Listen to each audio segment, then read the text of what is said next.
Hello everyone, welcome back to Be Like Christ for a 5-minute Bible study today, Acts chapter 24. If you want these notes on the handout, you can download them for free in the link in the description. So Acts chapter 24, when did these events take place in history? Well, this would have been approximately 57 to 59 AD. We're going to cover about 2 years' time in this chapter. It's going to be summarized pretty quickly. As far as our characters, we've got Paul. He's an apostle. He is under arrest at this point, and he's been transported to the governor Felix, where he's awaiting trial. And that brings us to our next character, who is Antonius Felix. He's the governor, or the procurator of Judea for the Roman government from 52 to 60 AD. Then we have Drusilla. This is Felix's wife, and she's the sister of a lady named Bernice and a guy named Herod Agrippa II, who we will talk about in the upcoming chapters. We haven't met them yet, but they're going to become prominent characters at the end of the book of Acts. And then we have Ananias and Tertullus. These were Jews who came from Jerusalem to accuse Paul of wrongdoing and to make a case against him before Governor Felix. As far as where these events take place, this is an easy one. Everything in chapter 24 takes place in Caesarea Maritima. It's most commonly known by its short name, which is just Caesarea. And now for our outline. Verses 1 through 9 is our first section. Paul's accusers speak to Governor Felix. So at the end of the last chapter, if you remember, Paul was sent from Jerusalem to Caesarea to await trial there. 5 days later, Paul's accusers, the Jews, the high priest, some of the elders, they came to Caesarea to make their case against Paul. Tertullus, who was the spokesman for the Jewish party, he stood before Felix and he commended Felix. He kind of sucked up to him a little bit, said that all of the things that Felix was doing was great, and then he launched into this condemnation of Paul. He called Paul a plague who stirred up riots everywhere he went, and he said that he was the, quote, ringleader of the sect of the Nazarenes, and that he tried to profane the temple in Jerusalem. After Tertullus finished, Paul had a chance to make a defense for himself, and this is verses 10 through 21.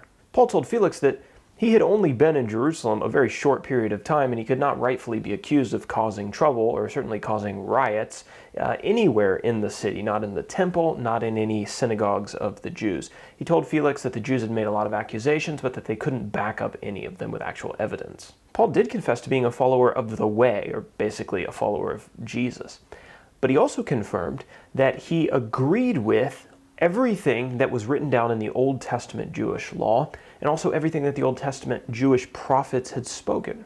He told Felix that he was basically just minding his own business, purifying himself in the temple, when these Jews from Asia, who weren't present at this trial to actually make a statement for themselves, they came and they started this riot in Jerusalem. So it was actually the Jews starting the riot, not Paul himself. And Paul made it clear that the Jewish council had no legitimate charge against him except for the fact that he confessed that he believed in the resurrection of the dead, which the Pharisees also agreed with, and which hardly merited incarceration. And then in the last section, verses 22 through 27, Felix delays making a judgment on this case, and he is eventually replaced by a new governor named Festus. So rather than deciding the case, Felix said that he needed to wait for Lysias, the Roman tribune, to come and to sort out some of these facts for him. So he delayed the judgment. And Paul was kept in custody, but he was allowed to have his friends visit him anytime he wanted. Interestingly, Felix and his wife Drusilla actually had summoned Paul to them because they were interested in hearing about faith in Christ. And Paul talked to them about Jesus' work and his life and the coming judgment and about self-discipline and all kinds of things related to Jesus' teaching. And Felix, after hearing about the judgment at the end of time, says that he was alarmed and he sent Paul away. He said that he would call for him another time, but he never got around to it. And after 2 years, Felix was replaced by a new governor named Festus, and Paul was kept in prison. So that's Acts chapter 24. We covered about 2 years worth of time, but not a whole lot is recorded. Paul is just sitting in prison waiting for a fair trial. So let's talk about one application that we can take away from this chapter. There's no way to escape criticism from people who don't love Jesus. You're never going to be able to proclaim Jesus faithfully and accurately while offending no one. Even if your life is squeaky clean, kind of like Paul's, he said, I lived in good conscience, among everybody, both with men and with God. So even if your life is squeaky clean and your words are precise and accurate and spoken with tact, there's still going to be backlash. And how do we know that's true? Well, Jesus was all of those things, right? To the nth degree. He was a perfect man. Never did anything wrong or never did anyone wrong, and yet people still hated him. And Jesus promised it would be that way for his followers as well in John chapter 15, verses 18 through 19. Remember what happened to Jesus when he lived an upright life? Well, people came and they just made up lies about him, and they pretended like they were true.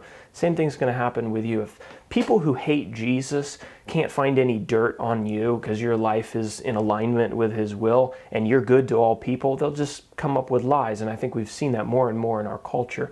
People want to take others down, so they just come up with stories. People love the darkness, they love their sins, and when you come preaching Jesus, they're going to find ways to take you down. So don't prioritize avoiding criticism over getting the gospel message out to the world.